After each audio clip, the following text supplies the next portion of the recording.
Right, so I thought the Jack Eichel Chicago Blackhawks rumors were crazy because, it's Jack Eichel, franchise talent, This guy's gonna demand a boatload of assets like Dach and Boqvist and all this stuff.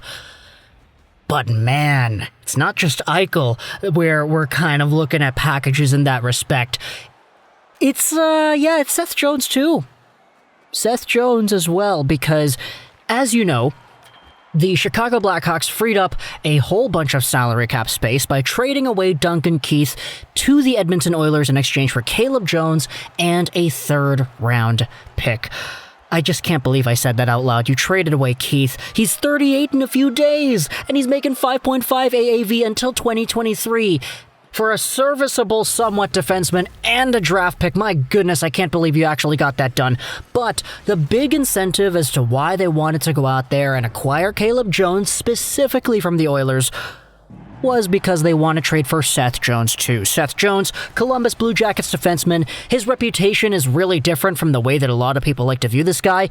He was at one time considered to being one of the best young defenders in the NHL, a potential Norris candidate, but as the years had gone on, his advanced analytics have kind of taken a big hit. He's still a big guy, he's still a right-handed guy, he's still a guy that needs a contract extension after this season.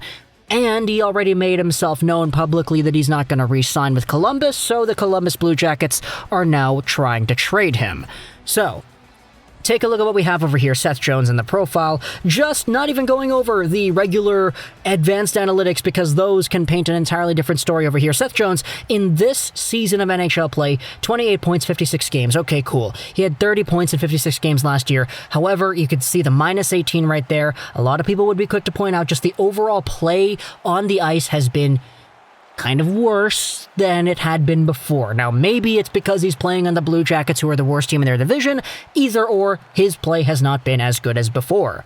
So, when you have a kind of guy like this on the market who is indeed a distressed asset, he doesn't want to re-sign with you. He may only re-sign to certain teams that may be in this conversation for a trade. You think to yourself, okay, this guy is not really the best guy in the world. I mean, he's no Jack Eichel. What's the trade price going to be? Well, I'll tell you. The Chicago Blackhawks, the team that apparently are just really wanting to go out there and acquire Seth Jones, are being speculated by Elliotte, Friedman, and Jeff Marek towards having a trade package that starts with Kirby Dach, and it involves a combination of Ian Mitchell, a draft pick, and either one of Alex DeBrincat or Adam Boqvist. What in the world? Dude, I could understand a DeBrincat for Seth Jones trade. I could do it. I could understand why you would make that kind of a move and where the values align on both of these sides here. The scales would be maybe not the most equal in the world, but they would be somewhat in the same ballpark. I could understand a Kirby Dach for Seth Jones trade as well. I think that Seth Jones may have a little bit more short-term value than Dach, but Dach long-term, if you think this guy's going to be as good as the Blackhawks believe he's going to be, then he might be seen as a lot more valuable. And the same thing could be said about the 11th overall pick or whatever it is the Chicago Blackhawks have this season at the NHL Entry Draft. 11 for Seth Jones. Hey, maybe it's a little bit of an underpayment by the Blackhawks, but at the end of the day, that's still a draft pick that is kind of valuable over here. And if the Columbus Blue Jackets can get 11 and 5 at the draft, that could really set them up long term. But if you're telling me it's Kirby Dach, it's Ian Mitchell, it's a draft pick, and it's one of DeBrincat or Boqvist, bro, are you kidding me?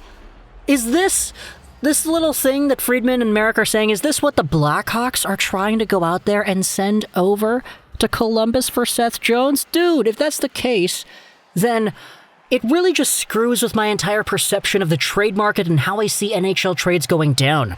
Are you telling me that the Edmonton Oilers, with a whole bunch of leverage and Duncan Keith talks, were not able to get anybody else of value in those conversations? They traded away Jones and a draft pick for Duncan Keith with no salary retained? And then you have the Blackhawks just going out there, turning their backs on the Edmonton Oilers and being like, okay, here you go, Columbus. Let's give you Boqvist. Let's give you Dach, Ian Mitchell, and a draft pick. for a declining Seth Jones who is in need of a contract extension, so depending on what happens there, we might be really screwing ourselves in the foot with this one. Gotta remember, Duncan Keith, when he signed his, 13-year deal? Yeah, those kinds of deals were allowed back then. Not allowed anymore. The max you can go is 8 years if you're the team that has the guy's contract, and you are re-signing him for those purposes. So for Seth Jones, if the Blackhawks want to go out there and really put their faith in this kind of guy, say, okay, the bad season was only because you played in Columbus. Columbus wasn't bad because you were bad because Columbus was bad. We still think you can be a 40, 50-point guy. We still think you could be a Norris caliber guy. So we're going to shell out all this money for you and we're going to make an environment that you want to be in, which is why we got your brother. And the price of what we think you're worth is so high that we're going to send away all this stuff. Some of the replies onto this little tweet over here from what Marek and Friedman are saying, it's Seth Jones, not Bobby Orr. Hard pass. Someone on crack would make that deal. Dach and DeBrincat for Jones, no way. Chicago shouldn't even give up a first for Jones. This would be the worst trade in sports history. Okay, that's oh boy, harsh language right there. I know, it's not really the most reliable source of information to go out and read Twitter replies, but I'm just trying to gauge the sentiment of the market, These tweets have a lot of likes on it, and a lot of people are agreeing with them. This is kind of what I'm seeing when it comes to the way people are reacting to this idea. Kirby Dach could become one of the top centers in this entire league by the time that guy hits his prime. A workhorse with soft hands, Ryan Getzlaf 2.0, maybe a little bit quicker and a little bit more finesse.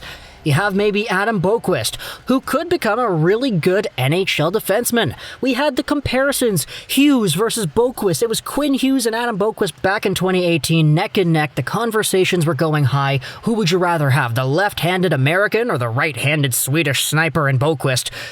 He's got an incredibly high ceiling, too, that Adam Boqvist does.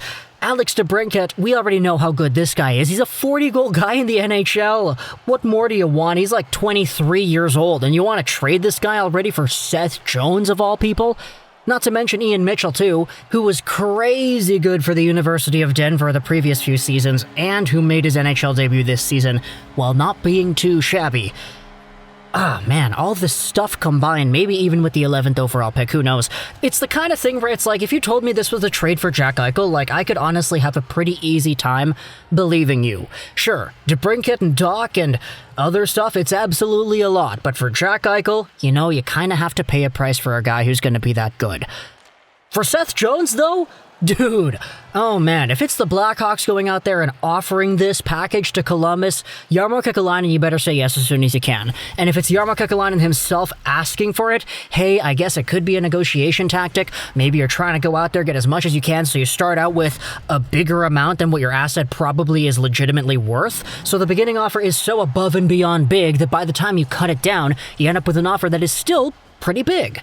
Maybe it's a negotiation tactic, but I don't know. Talk to me in the comments what you think about this entire idea over here. Seth Jones trade rumors and the package as proposed by Friedman and Marek. Dach, Boqvist, Mitchell, maybe DeBrincat, 11th overall, all this stuff. Talk to me in the comments what you think. I hope you enjoyed this video. And bye.